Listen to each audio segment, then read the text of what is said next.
और आइए अब बात करेंगे भोपाल की थमी रफ्तार की।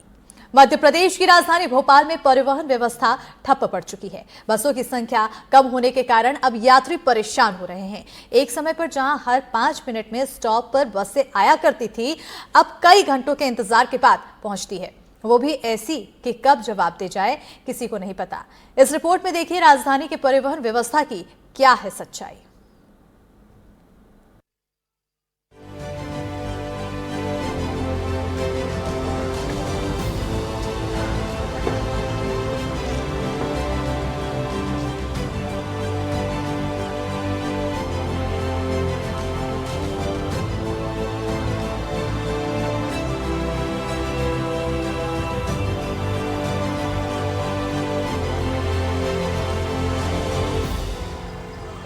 जिसे कभी मध्य प्रदेश की राजधानी भोपाल की जीवन रेखा कहा जाता था, वही अब सांस लेने को मोहताज है।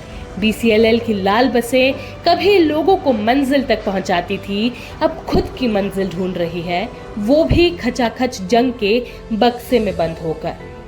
16 में से 14 रूट बंद है। चालू रूट ऐसे हैं जैसे शादी के कार्ड पर बारात प्रस्थान समय शाम 5 बजे हो, लेकिन बारात निकले रात 10 बजे।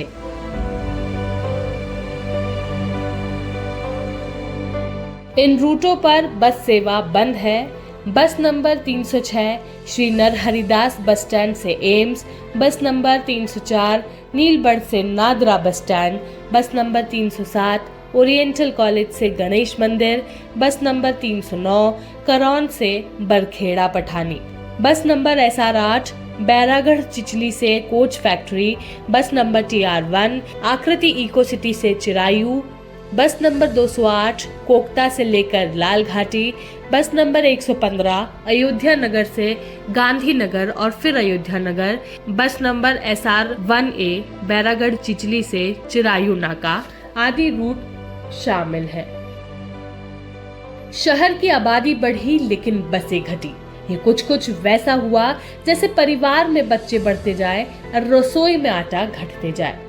ISBT में खड़ी बसें अब लोगों को यात्रा नहीं व्यथा का अनुभव देती है। मकड़ियों ने सीटें आरक्षित कर ली हैं, टायरों ने इस्तीफा दे दिया है और इंजन ने शायद विदेश में नौकरी पकड़ ली है। करोड़ों की लागत से खरीदी गई बसें ISBT पर जंग खा रही हैं। शहर की परिवहन व्यवस्था पूरी तरह चौपट है। ISBT में खड़ी बसें दिखाती हैं कि बसें यात्रियों के लिए नहीं बल्कि शराबखोरों के लिए है, जो अब रात को यहाँ बैठकर नशा करते हैं। बसों में अब टायर नहीं केवल रिम बची है, इंजन तो किसी बस में है ही नहीं।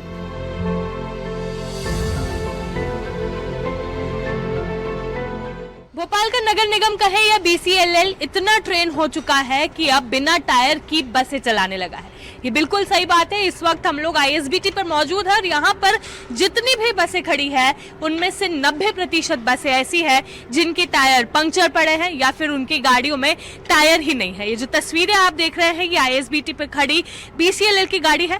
एक गाड़ी की कीमत अगर हम देखें तो लाखों में होती है और ऐसे में अब वो सारी बसें खंडर के रूप में यहाँ पर मौजूद है। कई बसों को इन्होंने रेनोवेट करके बस स्टॉप में तब्दील कर दिया, तो कई बसें ऐसी है जहां पर अब स्थिति ऐसी हो चुकी है कि उसमें बैठना तो छोड़ो, उसकी तरफ देखना भी नामुमकिन सा हो गया है। आप जो तस्वीरें देख रहे हैं उसमें आप देखिए जाले लगे हुए हैं बसों में।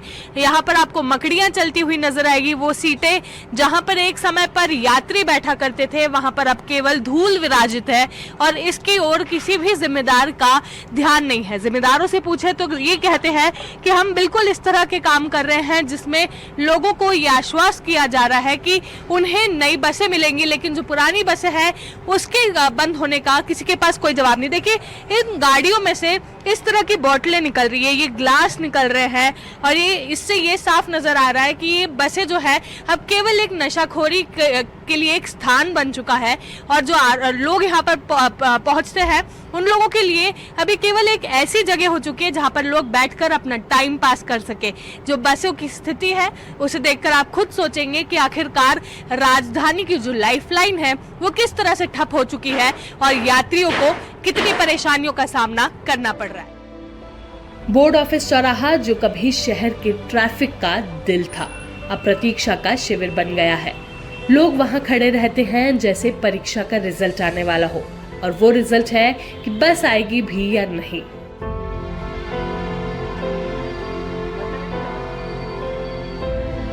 यही हाल railway station, Rani Kamlapati railway station, Hamidia, JP अस्पताल, एम्स और नादरा बस स्टैंड और कई कॉलेजों के पास वाले बस स्टैंड की है।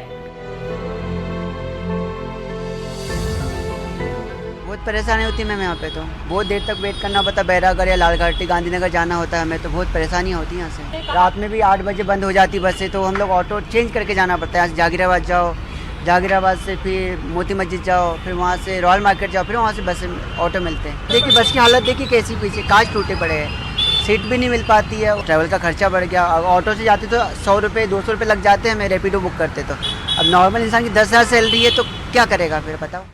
टाइम वेस्ट होता है, और हम 11th क्लास में तो JEE की प्रिपरेशन हो रही है हमारी, उसके साथ हमारा टाइम वेस्ट हो रहा है, तो हमारा टाइम मैनेज नहीं हो पा रहा है बस बंद होने के कारण। आधा घंटा लगभग ज़्यादातर, उतने में हमारा आधा घंटा आना और आधा घंटा जाने में भी लगता है, और बाकी तो स्कूल का अलग है, दूर है स्कूल। बहुत परेशानियाँ होती है क्योंकि ना बस ही टाइम से चल रही हैं, तो हम लोगों को समय नहीं मिलता, फिर हम लोग को ऑटो करना पड़ता है, और ऑटो में कितने एक्सीडेंट हो रहे हैं, इसके कारण परेशानी हो रही है। इंतज़ार बहुत करना पड़ता है, आधा घंटा हो जाता है, कभी 15 मिनट हो जाता है, ऐसे इंतज़ार करना पड़ता है। ऐसे 1 घंटा 1.5 घंटा ऐसे में बस आ रही है, बहुत गैप करके। कितनी परेशानी होती है?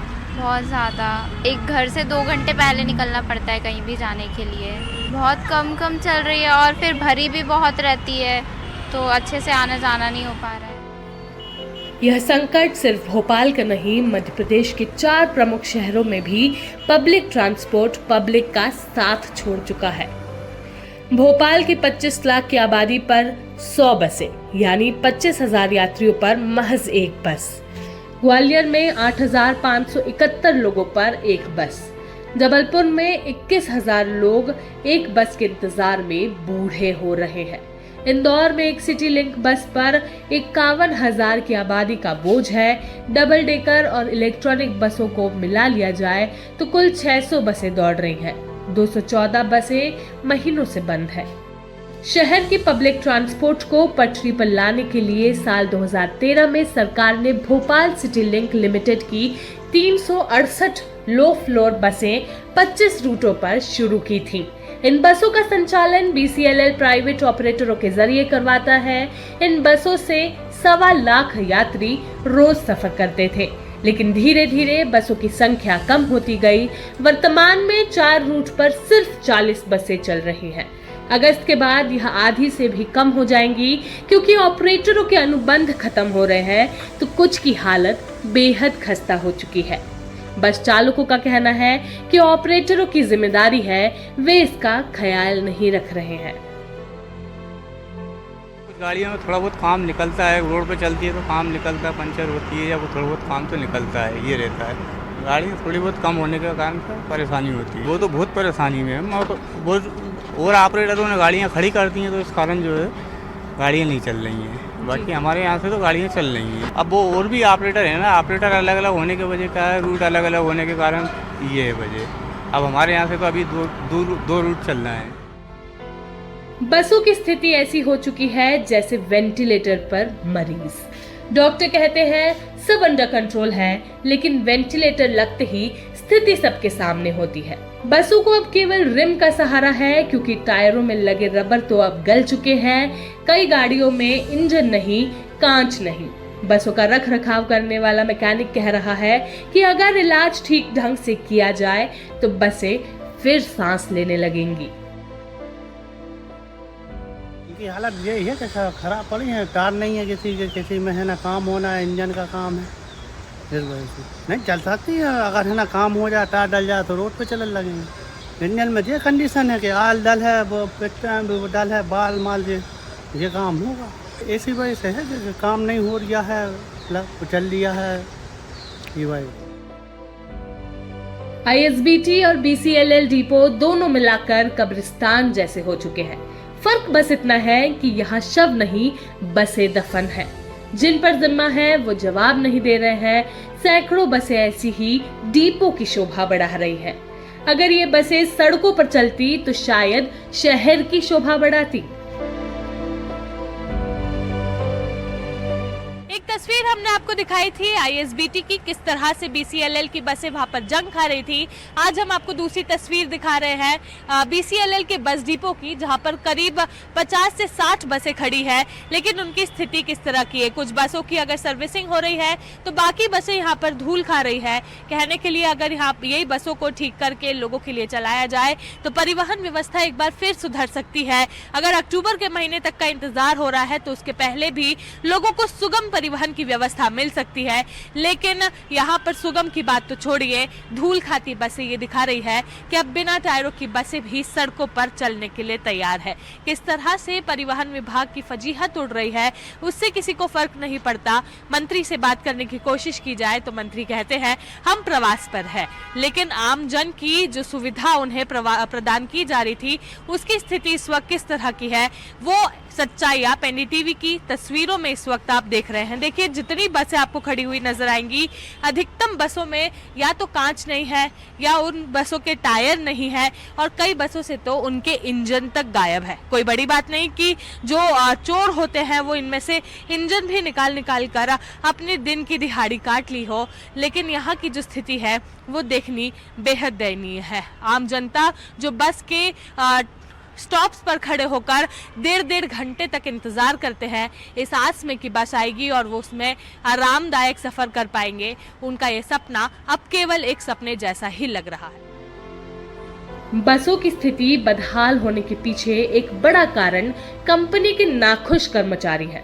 बीसीएलएल के लगभग 200 ऐसे कर्मचारी हैं जिनकी महीनों से सैलरी ही नहीं आई, और पीएफ का महज एक नंबर दे दिया, जैसे उस नंबर को जितनी बार पढ़ेंगे उतनी बार पैसा अपने आप अकाउंट में जमा हो जाएगा। ये आजाद है, 3 सालों तक बीसीएलएल के एम्प्लॉय रहे हैं। आजाद ने जैसे तैसे लड़कर अपनी सैलरी तो ले ली, लेकिन 3 सालों से पीएफ के नाम पर केवल यूएएन नंबर मिला, यानी सैलरी से पीएफ का पैसा तो कटा लेकिन मिला नहीं। ठीक वैसे ही जैसे सरकार ने बस सुविधा देने का वादा किया लेकिन मिली नहीं। 3 सालों में करीब 1.25 लाख रुपए मिलना था, लेकिन 1.25 रुपए भी नहीं मिला। आजाद ने अब एक होटल में चपरासी का काम शुरू किया है। उनकी पत्नी एक स्कूल में सफाई का काम करती हैं और दोनों मिलकर अपने बच्चों का भविष्य साफ करने में लगे हैं। आजाद कहते हैं 3 सालों से पीएफ के नाम पर केवल आश्वासन मिला है। छोड़ चुके हैं नौकरी, उनकी परेशानी ये है कि भाई उनको नौकरी पे नहीं रख रहे हैं, और नौकरी पे रख भी रहा है तो उनको ड्यूटी नहीं दे रहा है, और ड्यूटी दे भी रहा है तो टाइम से गाड़ियाँ नहीं है। जैसे अब मैं हूँ, मैंने रिज़ाइन नहीं दिया अभी, तो मेरा 3.5 साल का पीएफ है। भाई 3.5 साल का पीएफ मैंने बहुत रखा था मैं मेरे लिए। पिछले 8 महीने 9 महीने पहले बोला था कि मार्च एंडिंग में आपका पीएफ और जिनकी सैलरी रुकी है वो दे दी जाएगी और पीएफ भी डाल दिया जाएगा। मार्च ख़त्म हो गया, जून लग गया, जुलाई लग गया, अब अगस्त आने वाला है, अभी तक कोई भी प्रोसेस नहीं करी उन्होंने। अभी फिर जो हड़ताल करी थी उस बीच में उन्होंने फिर आश्वासन दिया था कि हमें ये 2 महीने में या 15 दिन में आपका पीएफ डाल देंगे, सैलरी कर देंगे। अभी तक भी बहुत सारे वर्कर हैं जो इस चीज़ से वंचित थे कि ना तो उनकी सैलरी मिली ना पीएफ डाला। मेरा खुद का नहीं डाला, मैं किससे बोलूँ। सत्यम ने कई सालों तक बीसीएलएल में बस कंडक्टर के तौर पर अपनी सेवाएं दी, लेकिन उन्हें इसके बदले मिला धोखा। पिछले 5 महीनों से सत्यम को तनख्वाह नहीं दी है और 2 सालों का पीएफ भी बकाया है। 5 महीने से सैलरी नहीं मिली है, जिसमें से पीएफ भी नहीं मिला है 3 साल से, और ड्यूटी प्रोवाइड भी नहीं हो रही है अभी हम लोगों को। कारण यही है कि हम लोगों ने आवाज़ उठाई थी, हड़ताल किया था। हड़ताल करने के बाद हम लोग ड्यूटी मांगने भी गए थे, मगर अभी कुछ लोगों से बोल रखा कि अभी गाड़ियाँ हैं नहीं है प्रॉपर, जब तक प्रॉपर गाड़ियाँ चालू हो जाएंगी उसके बाद तो मैं ड्यूटी बुलाएंगे। ना इसके ज़रिए हम ना काम कर पा रहे हैं ना कुछ कर पा रहे हैं। अभी तो कोई आश्वासन नहीं दिया, मगर ये बोला है कि जब तक पैसे आएंगे तो धीरे धीरे सबका हिसाब करते जाएंगे। जो ड्यूटी जा रहा है वो उसका हिसाब होता जा रहा है। अभी तो मैं कुछ भी नहीं हो पा रहा है हम लोगों का। बारिश भी वैसे ही सर पर चल रही है। मैं मेरे घर में करने वाला मैं हूँ और एक मेरे पिताजी हैं, पिताजी घर पे ही हैं और बाकी मैं ही कर रहा हूँ अपना जो भी कुछ हैंडल है। ग्लोबल इन्वेस्टर समिट के दौरान पब्लिक ट्रांसपोर्ट का मुद्दा प्रभारी मंत्री के सामने उठा तो उन्होंने ईवी पॉलिसी पर जोर दिया और इलेक्ट्रॉनिक बसें चलाने की बात कही। इंदौर में तो ये बस चल ही रही थी, लेकिन भोपाल में ये प्रस्ताव केवल कागजों में दौड़ रहा था। लिहाजा बस इंदौर से भोपाल लाई गई और मेहमानों की सेवा में लगाई गई। मामला आम जनता से सीधे तौर पर जुड़ा था तो पिछली विधानसभा में बीजेपी विधायक रामेश्वर शर्मा ने सदन के अंदर उठाया, जिसके बाद मंत्री ने व्यवस्था दुरुस्त करने की बात कही। लेकिन अब अगले विधानसभा सत्र की बारी आ चुकी है और व्यवस्था जस की तस है। भोपाल के प्रभारी मंत्री से शहरी पब्लिक ट्रांसपोर्ट के बारे में पूछा गया तो वे नए परिवहन शुरू करने की जानकारी देने लगे। पीपीटी मॉडल का एक कॉम्बिनेशन बना करके और एक नए मॉडल के साथ में पूरे प्रदेश के ही ग्रामीण क्षेत्र और शहरी क्षेत्र सारे ट्रांसपोर्ट सिस्टम को कैसे इम्प्रूव करें और अच्छी सुविधा कैसे मिले, इसके लिए पूरा एक रोड मैप सरकार बना चुकी। निगम अधिकारी कहते हैं मामला बीसीएलएल को देखना चाहिए। बीसीएलएल कहती है कि ऑपरेटरों की गलती है। बोर्ड में क्या निर्णय हुआ, इस संबंध में क्या नहीं हुआ, एक बार मैं जानकारी बुलवा करके अधिकारियों से चर्चा करूंगा और समस्या के समाधान पर क्या हो सकता है, उसका हल कैसे निकाला जा सकता है, उस पर काम करेंगे।